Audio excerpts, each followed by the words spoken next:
एक समय की बात है। बंगाल की खाड़ी के किनारे एक छोटे से शांत गांव में भैरव नाम का एक युवा लड़का रहता था।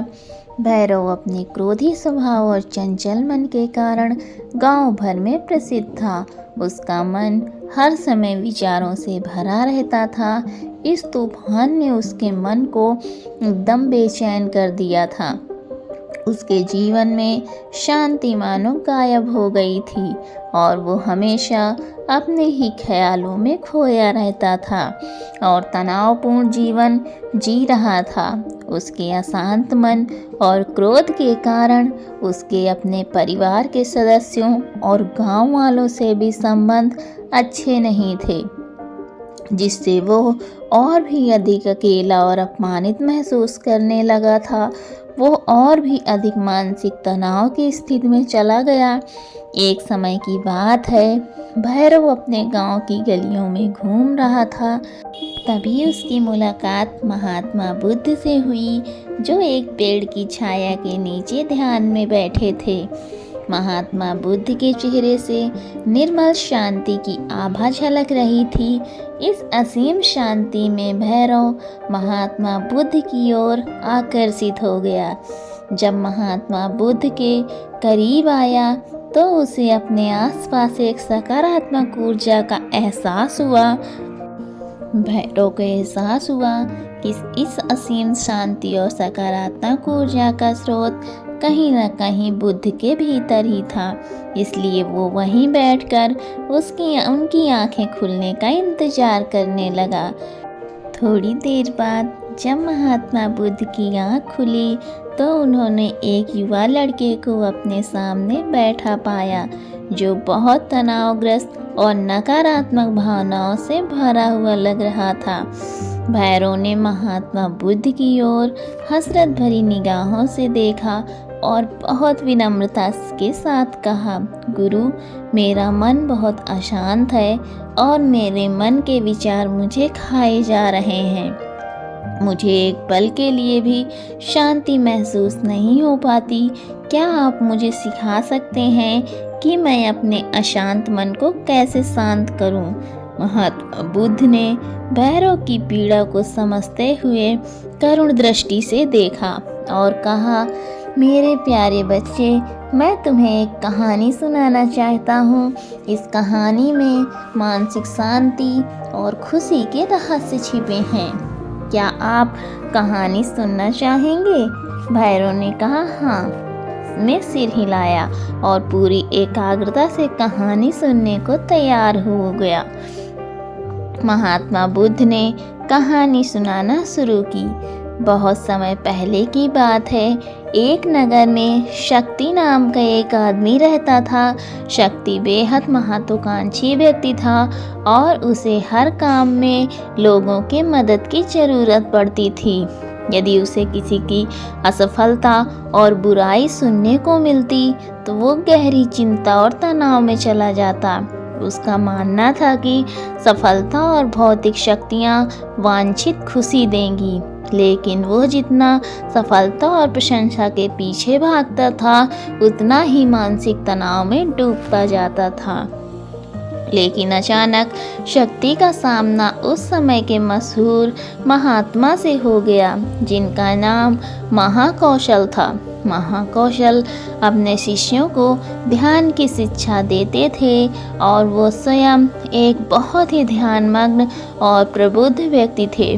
महाकौशल की अद्भुत एकाग्रता से प्रभावित होकर शक्ति ने उनसे अपने भटकते मन को शांत करने का उपाय जानना चाहा।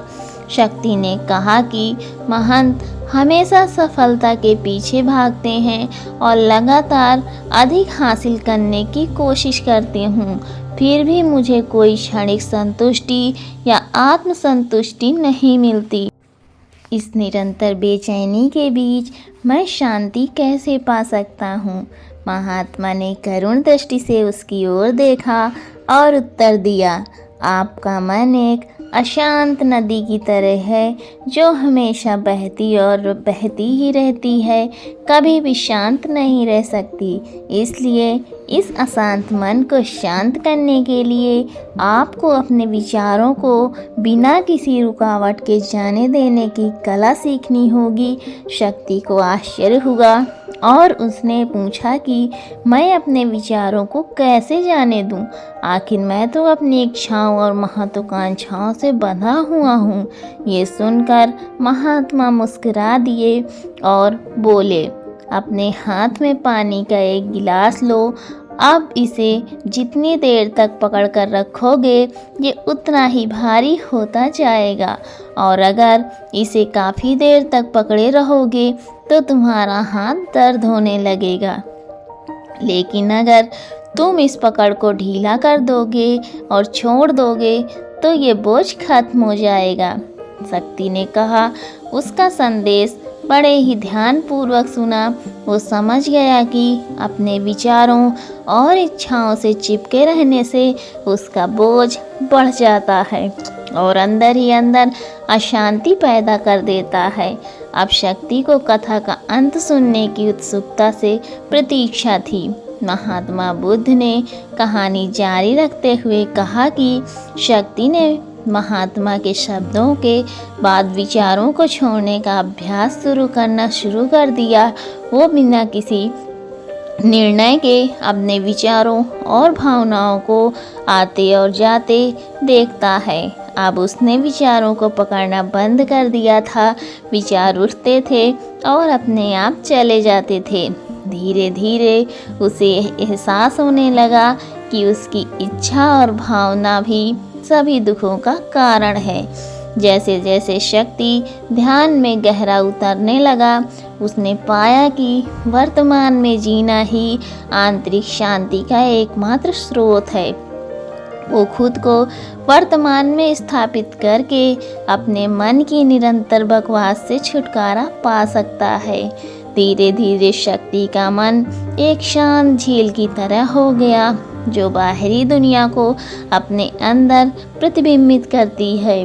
उन्होंने जीवन की सादगी में संतोष को अधिक महत्व दिया और भौतिक संपत्ति के प्रति अपना लगाव छोड़ दिया।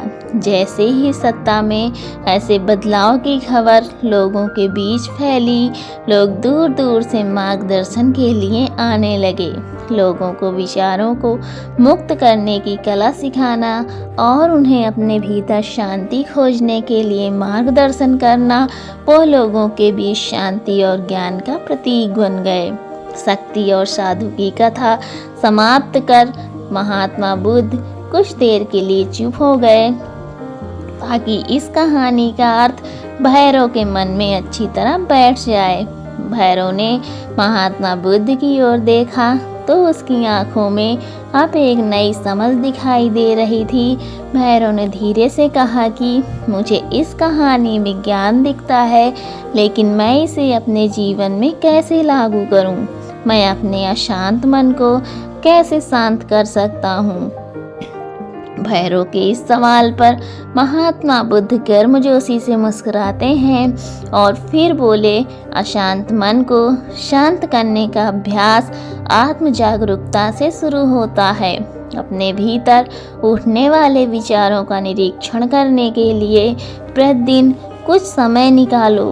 उन भावनाओं पर ध्यान दो जो आपके मन में आती हैं और देखो कि वो कैसे आती हैं, और आकाश में गुजरते बादलों की तरह चलते जाओ। भैरव ने आंखें बंद कर ली और महात्मा बुद्ध के कहे अनुसार अपने विचारों का अवलोकन करने लगा।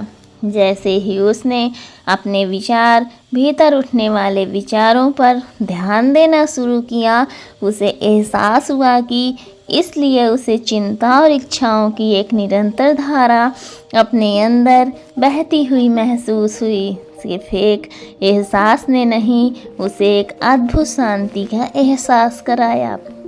उसे यह भी एहसास हुआ कि ये सभी विचार और भावनाएं अलग हैं। महात्मा बुद्ध ने आगे कहा कि जैसे शक्ति ने खुद को सभी मोह माया से अलग कर लिया था, अपने मन को अशांतकारी विचारों और भावनाओं से मुक्त करने का अभ्यास विकसित किया था, बिना किसी पूर्वग्रह के विचारों को वैसे ही स्वीकार करें जैसे वो आते हैं और फिर धीरे धीरे उन्हें जाने दें और अपना ध्यान वर्तमान क्षण पर केंद्रित करें।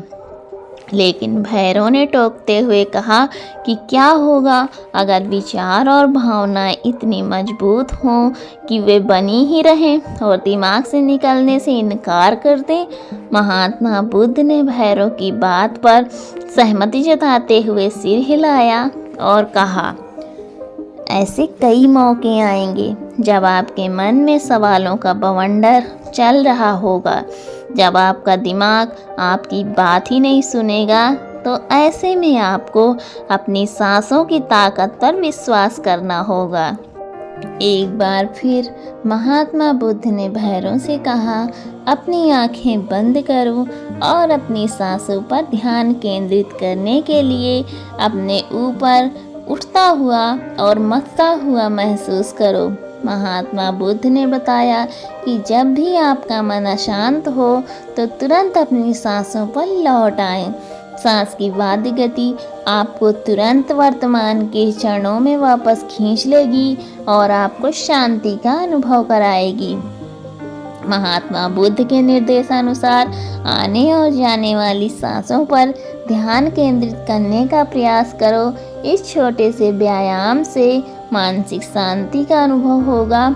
याद आया कि उसकी सांसें हमेशा उसके साथ थीं, जो उसे वर्तमान क्षण की याद दिलाती थी, आराम और शांति लाता है। भैरव के इस विकास को देखकर महात्मा बुद्ध मंद मंद मुस्कुराए और बोले, मेरे प्रिय, बेचैन मन को शांत करना एक ऐसी साधना है जिसके लिए बहुत प्रयास और दृढ़ इच्छा शक्ति की आवश्यकता होती है, क्योंकि लगातार व्यायाम से मांसपेशियां मजबूत होती हैं, उसी तरह नियमित अभ्यास से मन भी शांत होता है।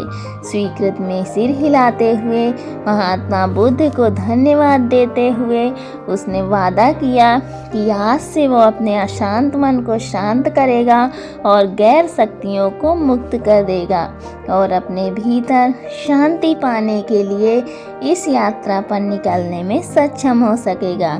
महात्मा बुद्ध ने भैरव के कंधे पर हाथ रखा और कहा, मुझे तुम्हारी क्षमता पर बहुत विश्वास है और जल्द ही तुमको आंतरिक शांति जरूर मिलेगी।